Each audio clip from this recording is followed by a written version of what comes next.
está cercano a todos los que le invocan. Señor, eres mi roca viva, quien adiestra mis manos para la batalla, fortaleza mía.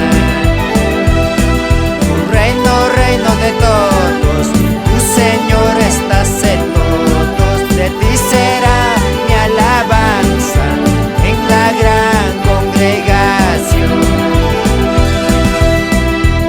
Así estemos en sombra de tempestades, tu vara y tu callado nos infundirán aliento. Porque en tu palabra tú nos dices: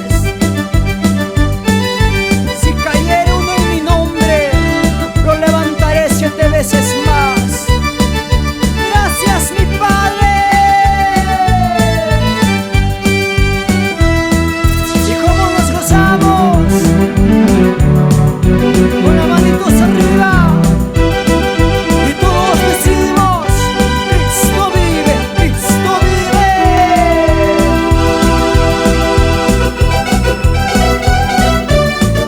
Gracias, Padre mío, por ese amor incondicional, por esa misericordia grande que tú nos das.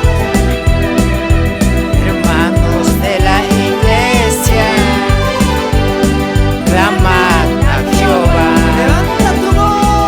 porque Jehová está cercano a todos los que le invocan.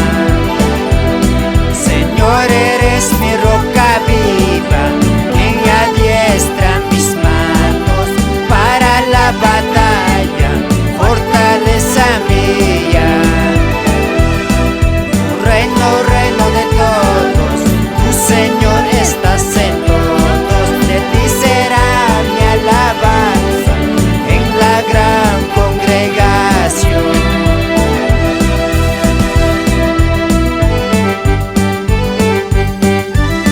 Y saludamos al pastor Julián Turbo Chapaza y a su querida esposa Guillermina.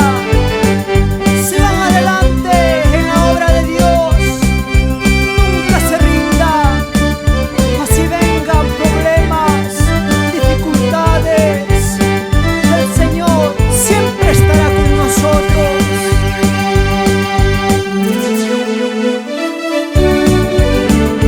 Bienaventurados los de limpio corazón,